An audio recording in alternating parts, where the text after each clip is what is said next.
Well, here we are. Norman has made it into the shop, and I'm excited to get that thing from the Texas truck popped into there. So that's what I'll be working on next. As I learned last time I pulled this engine, I'm not going to pull the brake booster or the master cylinder from the truck. I'll just disconnect the brake lines and disconnect those power steering lines because I ended up having to do that anyways. Other than that, I really don't think there's a whole lot that I haven't explained already, so it's time to get to work.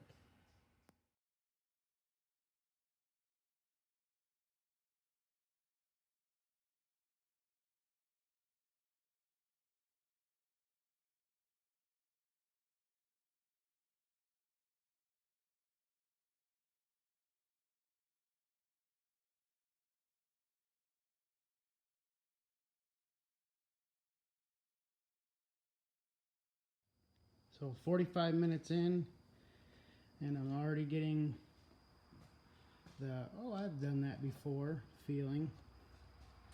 So it's come along pretty well. I do need to remember to take that flywheel, wait a minute, the water pump clutch fan off. Gee, it's been a long day. Because really there's no reason or no way to get that lower shroud off without removing that.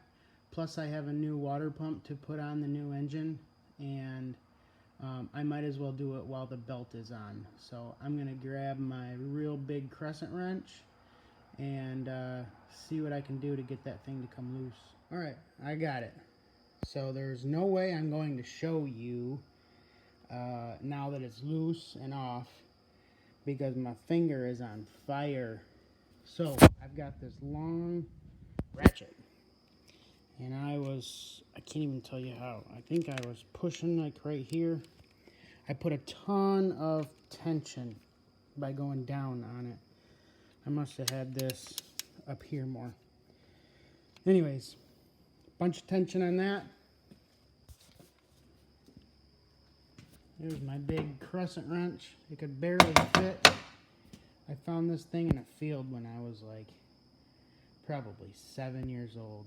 I've had it ever since. It's a monster. I don't know if that's 18 inches or, yep, 18 inches. Anyways, had that on that nut and a big old dead blow hammer, and I whacked that as hard as I could, and when it broke loose, that went right to where that ratchet was and smushed my finger good. So like I said, I'm not showing you, but putting a bunch of tension on that definitely helped, because for some reason when you're tightening it, there's all kinds of tension on that belt, but as soon as you loosen it, it's going the wrong way and you lose all of your grip.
So I have become a little bit more methodical instead of just yanking stuff, and I believe I can leave that intercooler pipe, just taking that top boot off.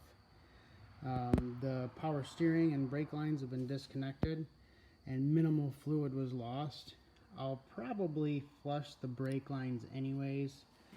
That fluid looks pretty filthy, and there's no reason not to give this a little loving. The accessory drive over here, if you remember, some of the bolts that were on the other one were pretty wonky, so I figured I'd take that off. The harness for the body, as far as the lights and fuel system go, that's been taken apart and stuffed down there. And I've got two more harnesses. This one that goes behind the power steering pump here, I wrapped it in duct tape so I can find it below.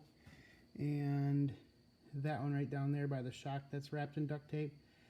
That's the transmission one, and that going behind the power steering is for the starter solenoid. So those have to be taken out, and otherwise I'm already to a point where I believe I can start pulling this. That's as long as another bug doesn't fly into my ear. I had a little incident a while ago. I don't know if you saw it real quick or not on the time lapse, but I had a hell of a bug get down into my right ear. It was fun. I got a little crazy wigging out on it.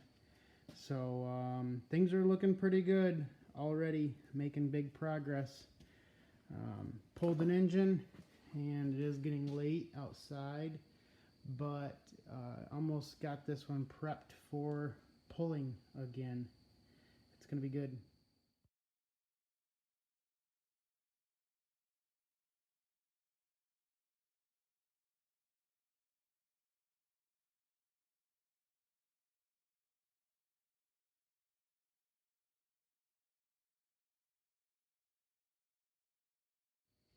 Well, those two harnesses are disconnected and ready to be pulled up from above. So I figure now I should do body bolts. So there's some. Check that out. Crap right in the way. Check that one out. Crap right in the way. Welded on. So this had steps on it at one point, and that's what I get to deal with. Hey look, there's one open. More crap welded on.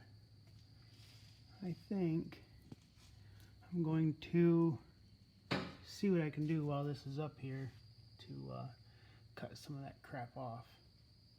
Get rid of it.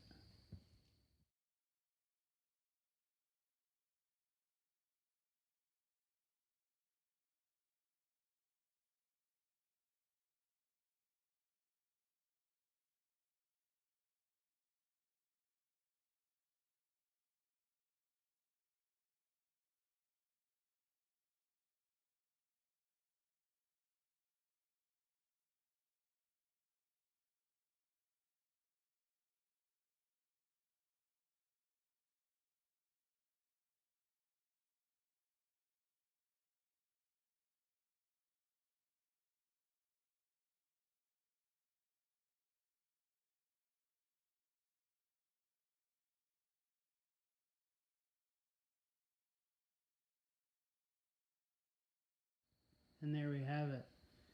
I made a lot of days progress today. So everything's looking really good. The bummer about all of this is you look how shiny those heads are. Those heads were brand new 2 years ago. And for whatever reason, I'm guessing I'm going to tear it apart. I'm guessing maybe something's stuck in that wastegate that increased cylinder pressures too much or something. Or it could have been that those head bolts stretched. Reason being I did all my head studs. But for some reason that 2-year-old head job was enough to only last 2 years. So I don't know if this engine is savable. I'm gonna have to just pull it apart one of these days and see what happens, but we'll see. We'll see. Regardless, that one's gonna do me just fine. I did work on, well, it doesn't look like it, but I attempted to hit those bolts today with my impact, and there was nothing I could do to get them to break loose. So I'm going to have to probably build a jig that comes off of a couple bell housing bolts and hooks onto this flywheel or whatever the case may be. Honestly, I don't even care if I weld a big flat bar to it and make it extend way out there so I can get some good solid torque. But that's got to come apart, so it has to be done somehow. One last note I'll leave you on for this video. I was driving this, and the clutch I did, and I'm gonna have to look at this. I don't know if the starter's coming apart or what.